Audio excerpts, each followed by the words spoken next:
So I want to start today by looking at the invisible friction in the legal system. We usually talk about the high-level stuff, Supreme Court rulings, Yeah. passive settlements, all the drama inside the courtroom. It's a big headlines. Exactly. But if you actually dig into how a lawsuit moves from point A to point B, you realize the whole thing is, well, it's surprisingly fragile. It doesn't run on fiber optics. No, it runs on gravel roads. It's the last mile problem. But the stakes are so much higher than a late Amazon package. That's a great way to put it. I mean, if a defendant doesn't get that stack of papers physically put in their hand, due process just, it doesn't happen. The judge can't rule. The case is dead in the water.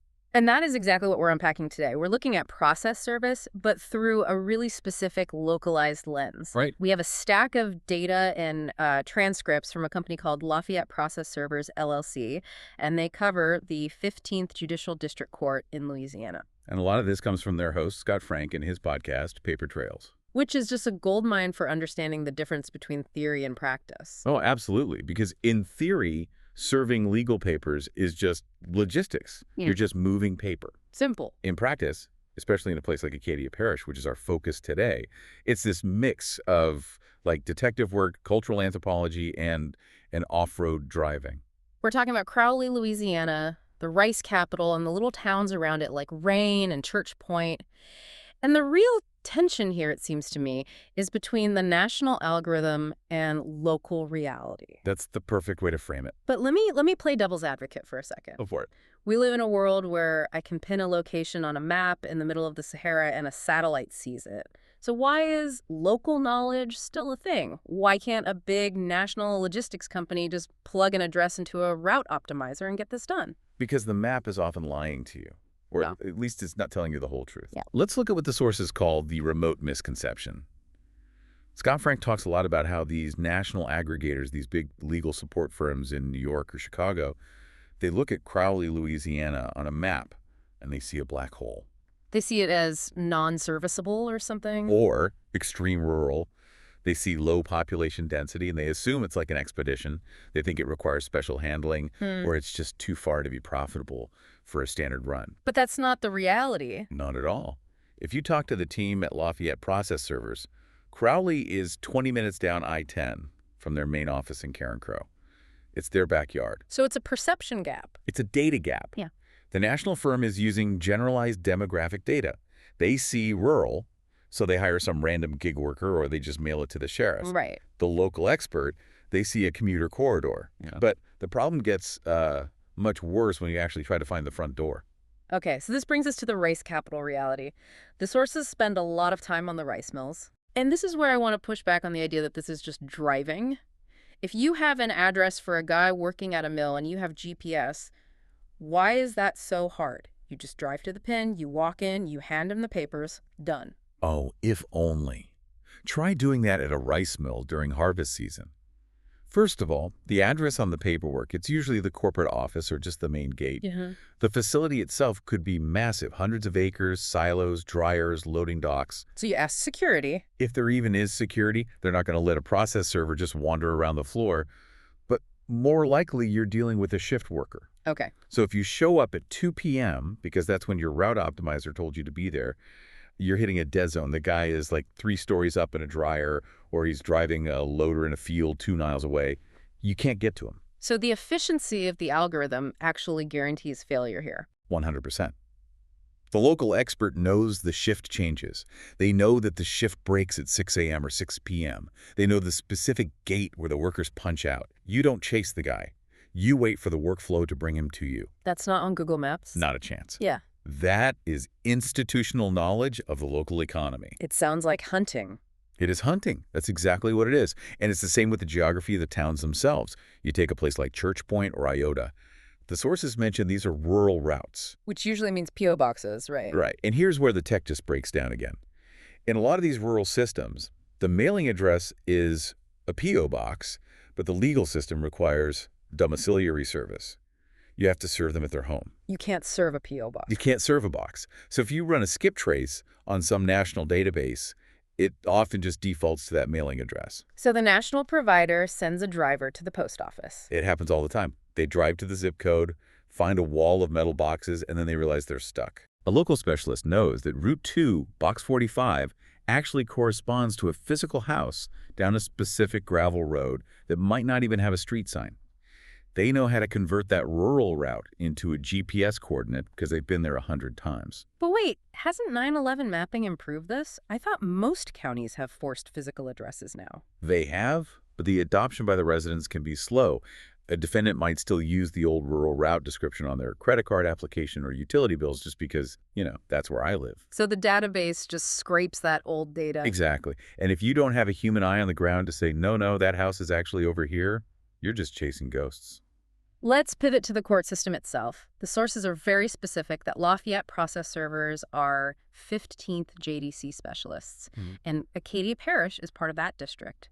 Why does that matter so much? A court is a court. You file papers at the clerk's office. Is it really that different from parish to parish? It's wildly different. Every clerk of court is essentially its own independent fiefdom. Oh yeah, they have their own software, their own filing fees, their own unwritten rules about how they accept documents. Unwritten rules. Absolutely. The source material mentions walkthroughs. This is a critical piece of the logistics. Let's say you have a temporary restraining order, a TRO. It needs to be signed by a judge now so it can be served tonight. You can't just e-file that and wait 3 days. You have to physically walk it into the courthouse. You have to know where to walk it.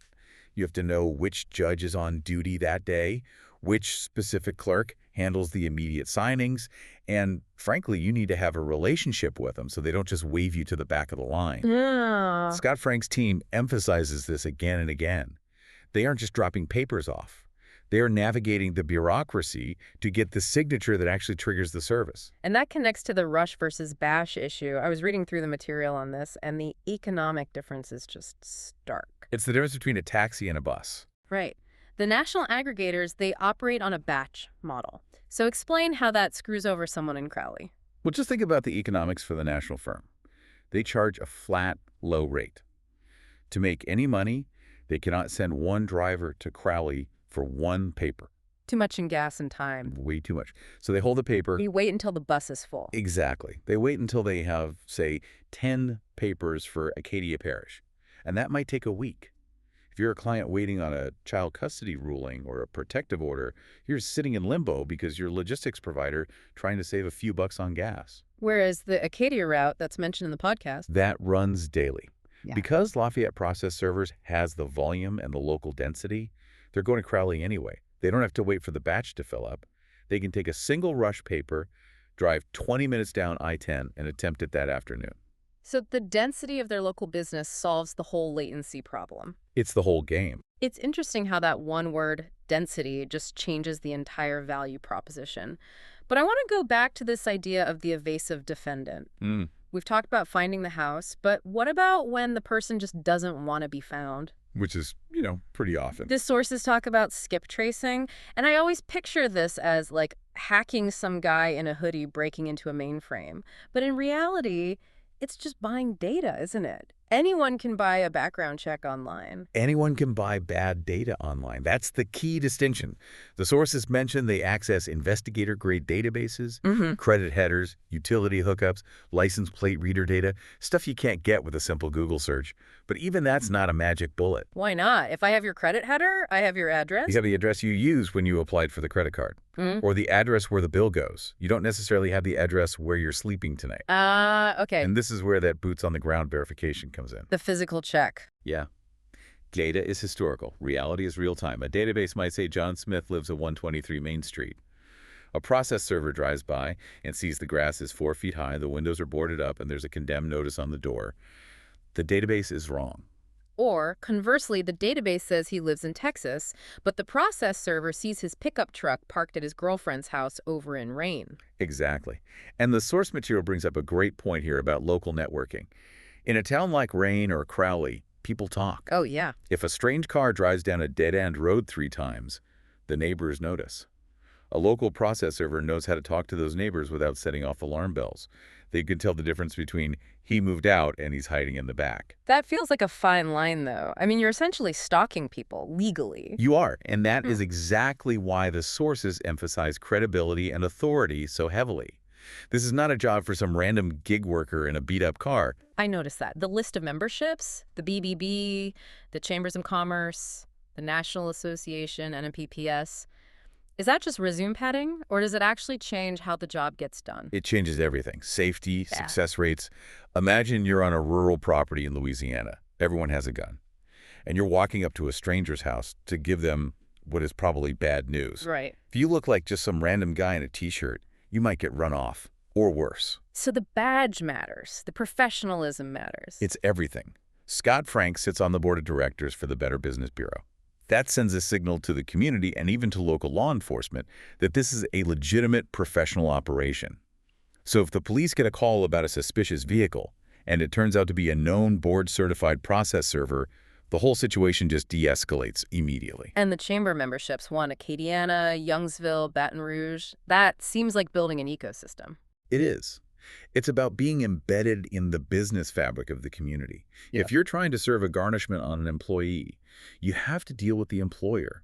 If that business owner knows you from a chamber meeting, they are far more likely to cooperate than if you're just some voice on the phone demanding access to their people. It effectively removes that outsider friction. Precisely. It turns a potential confrontation into a simple transaction. I want to touch on the legal disclaimer that was just plastered all over the source material. It felt aggressive. We are not attorneys.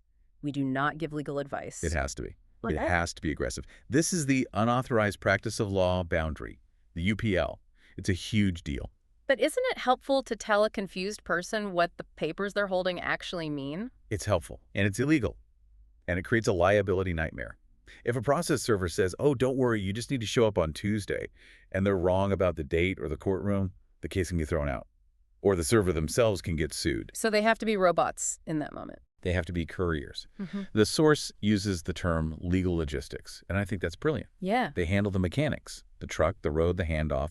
They do not handle the legal strategy. And maintaining that firewall is actually the sign of a truly professional operation. The amateur tries to be helpful and ends up ruining the case. The professional delivers the paper and walks away. There's one more piece of logistics I want to ask about, the non-est, or the failure to serve.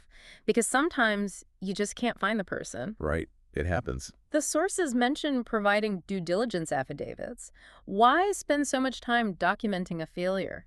Because in the eyes of the court, a documented failure is almost as valuable as a success. How so? If you can prove to the judge that you tried, with dates, times, GPS coordinates, photos of the empty house, statements from neighbors, the judge can then allow the plaintiff to move forward using alternative methods. Like appointing a curator or serving by publication. Exactly. But you only get that permission if your due diligence is bulletproof. If you just write, couldn't find him on a napkin, the judge will laugh you out of court. This is another area where the local expert really earns their fee. They aren't just paid to deliver, they're paid to generate evidence of every attempt. So bringing this all back to the beginning, we have this view of the legal system as this, abstract, lofty thing. But in reality, in places like Acadia Parish, it's muddy boots and knowing the shift schedule at a rice mill. It is, and it's a powerful reminder that we haven't automated trust yet. We haven't automated local knowledge. You can build the best routing algorithm in the world, but it doesn't know that the bridge on County Road 4 is out, or that the defendant always parks his truck behind the barn, not in the driveway. That man versus algorithm theme really holds up through all this. The national companies see a map, the local companies see a territory. And the territory always wins. If you don't respect the local nuance, the gravel, the shift work, the culture, the whole legal system just grinds to a halt. The paper doesn't get delivered, and justice doesn't happen. It really makes you wonder, as we try to scale everything up to this national automated level, what else are we breaking? What other critical systems depend entirely on a guy knowing a guy or knowing a back road that we're trying to replace with an app? That's the scary part, isn't it? Yeah. We usually don't find out until the system actually crashes. Well, next time you see a car pulling down a long gravel driveway in Crowley, maybe give them a little respect. They might just be the only thing keeping the gears of justice turning. Thanks for listening to this deep dive. See you next time.